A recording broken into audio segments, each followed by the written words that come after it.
KAS മെയിൻസിന് തയ്യാറെടുക്കുന്ന ഉദ്യോഗാർത്ഥികൾക്കായി KAS മെന്റർ അവതരിപ്പിക്കുന്നു KAS mains online crash course. 70ഓളം ലൈവ് ഓൺലൈൻ സെഷനുകൾ. ഇതോടൊപ്പം 60ലധികം പ്രാക്ടീസ് ടെസ്റ്റുകളും അവയുടെ ഓൺലൈൻ ഡിസ്കഷനും ഉൾപ്പെടുത്തിയിരിക്കുന്നു. ഇതിനോടൊപ്പം 150 മണിക്കൂറിലധികം വരുന്ന റെക്കോർഡഡ് വീഡിയോ ക്ലാസ്സുകളും നിങ്ങൾക്ക് ലഭ്യമാകുന്നു. ഈ കോഴ്സിൽ പങ്കെടുക്കാൻ താല്പര്യമുള്ളവർ ഇപ്പോൾ തന്നെ സ്ക്രീനിൽ കൊടുത്തിരിക്കുന്ന നമ്പറുകളുമായി ബന്ധപ്പെടുക.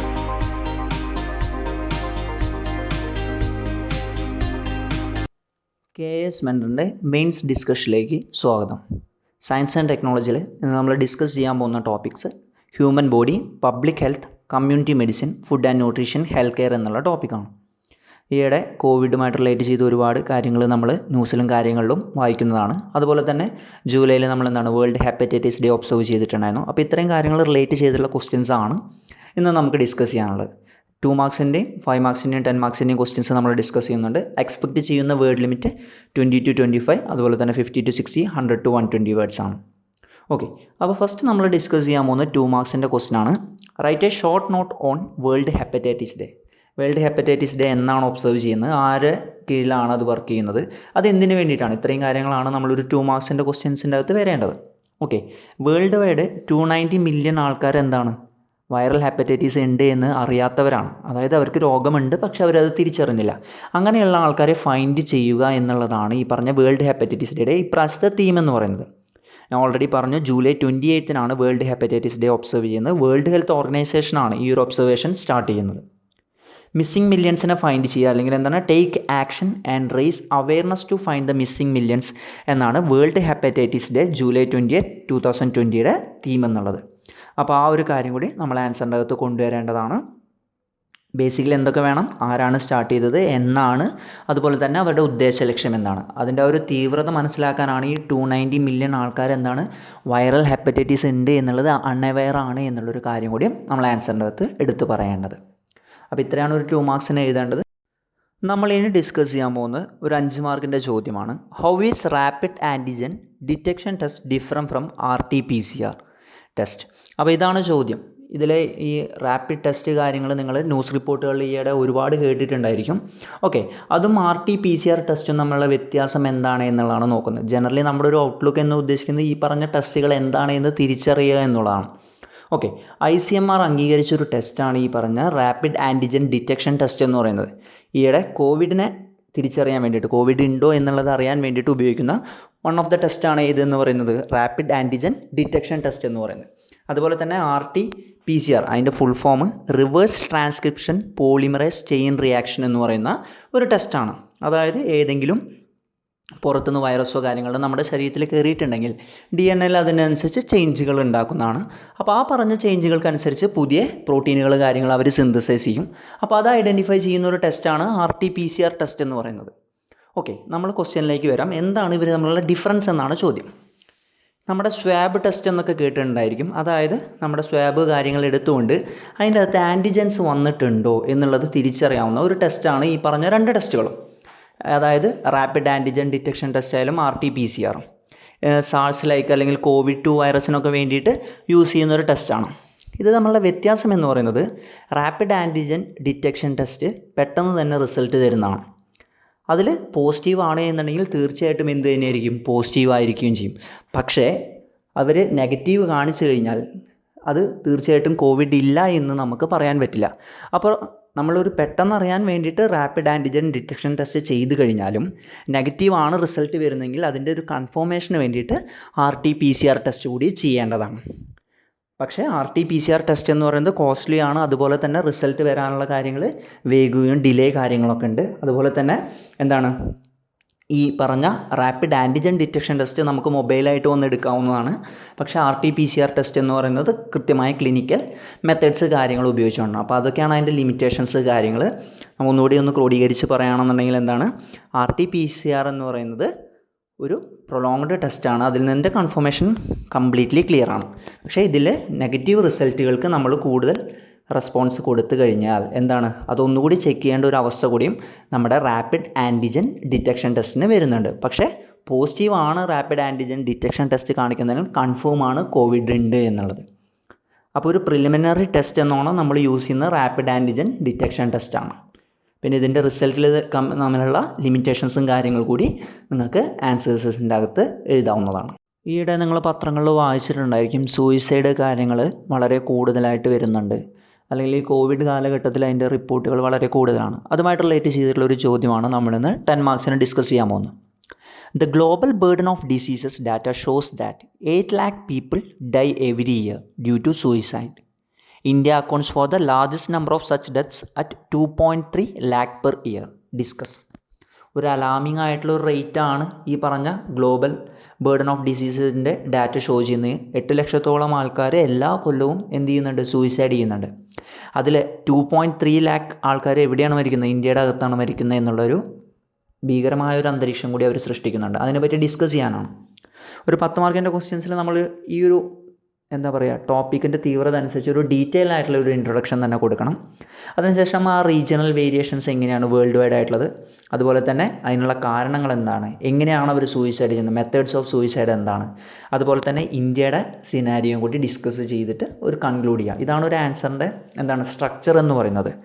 പക്ഷേ നമുക്ക് ഇപ്പോൾ KS എക്സാമിന് ചോദിക്കുന്ന നിലയ്ക്ക് കേരളത്തിലെ സ്റ്റാറ്റിസ്റ്റിക്സ് കൂടി നിങ്ങൾ ആ ഇന്ത്യൻ സെനാരിയോ പറയുമ്പോൾ എടുത്ത് പറയാൻ പറ്റിക്കഴിഞ്ഞാൽ വളരെ നല്ലതായിരിക്കും.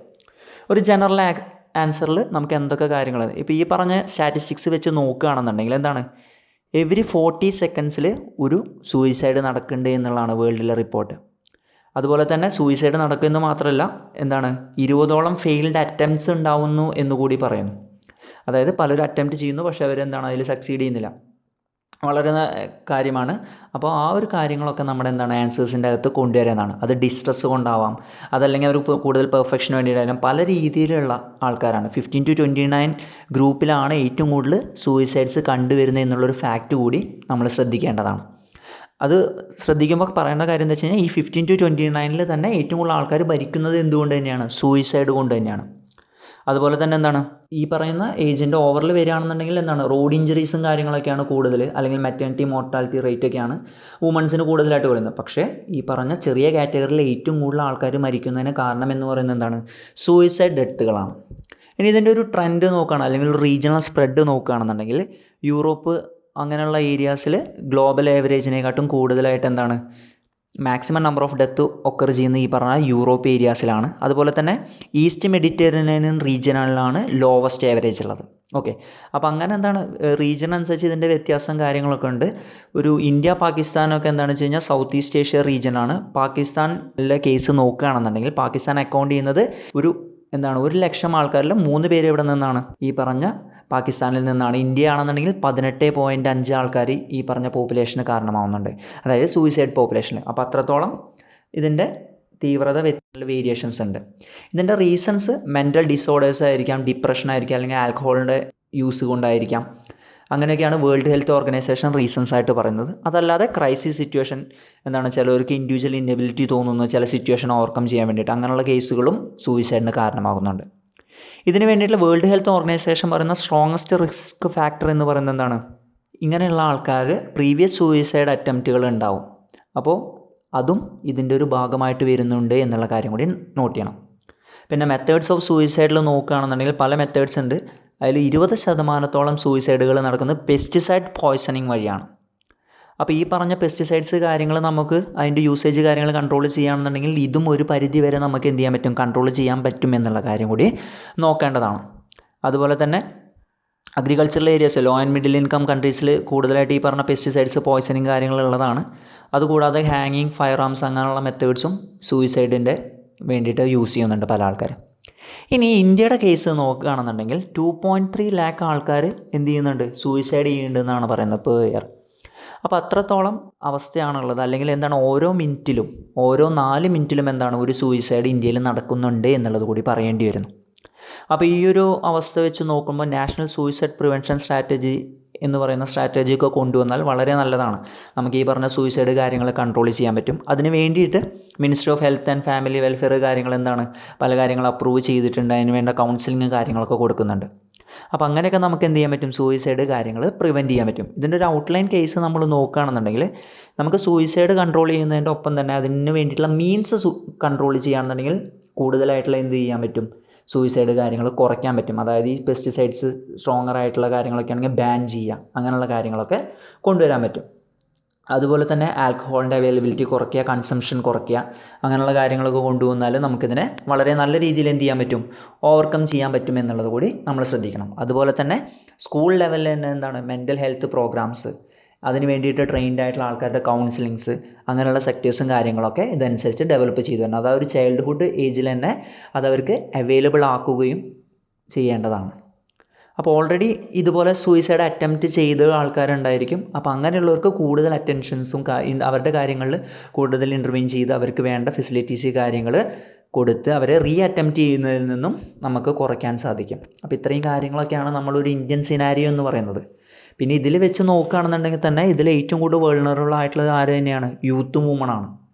അതവരുടെ ഡൊമസ്റ്റിക് വയലൻസ് കാരണമായിരിക്കാം, അല്ലെങ്കിൽ എന്താണ് ഇങ്ങനെയുള്ള കാര്യങ്ങളൊക്കെ കുറച്ച് കഴിഞ്ഞ് കഴിഞ്ഞാൽ സൂയിസൈഡ് കാര്യങ്ങൾ കുറയാണെന്നുണ്ടെങ്കിൽ ഓട്ടോമാറ്റിക്കലി വുമൺ എംപവർമെൻറ്റ് കാര്യങ്ങളൊക്കെ നടക്കുക. അതിന് വേണ്ടിയിട്ട് നമുക്ക് വുമൺ എഡ്യൂക്കേഷൻ അങ്ങനെയുള്ള കാര്യങ്ങളൊക്കെ കൂടി കൊണ്ടുവരാവുന്നതാണ്.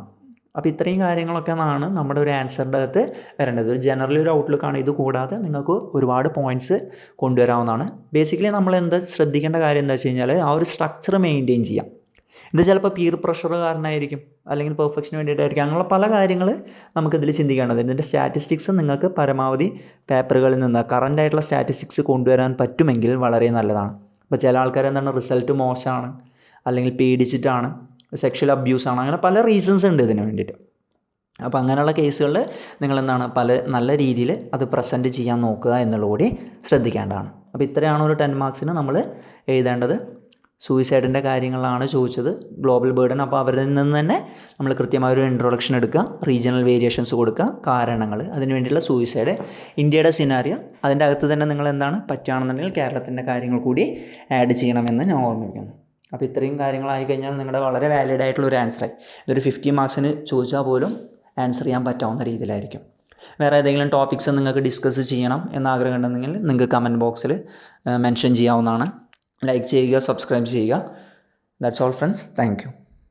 KAS മെയിൻസിന് തയ്യാറെടുക്കുന്ന ഉദ്യോഗാർത്ഥികൾക്കായി KAS മെന്റർ അവതരിപ്പിക്കുന്നു KAS mains test series. 6 module ടെസ്റ്റുകളും 6 ഫുൾ ടെസ്റ്റുകളും ഉൾപ്പെടെ 12 ടെസ്റ്റുകൾ. എല്ലാ ടെസ്റ്റുകളുടെയും ആൻസർ പേപ്പറുകൾ കൃത്യമായി ഇവാലുവേറ്റ് ചെയ്തു കൊടുക്കുന്നതോടൊപ്പം ഓരോ ടെസ്റ്റുകൾക്കും പ്രത്യേക ഓൺലൈൻ ഡിസ്കഷനും ഉണ്ടായിരിക്കും. പ്രിലിംസ് റിസൾട്ടിന് 3 ദിവസങ്ങൾക്ക് ശേഷം ആരംഭിക്കുന്നു. പങ്കെടുക്കാൻ താല്പര്യമുള്ളവർ ഇപ്പോൾ തന്നെ സ്ക്രീനിൽ കൊടുത്തിരിക്കുന്ന നമ്പറുകളുമായി ബന്ധപ്പെടുക.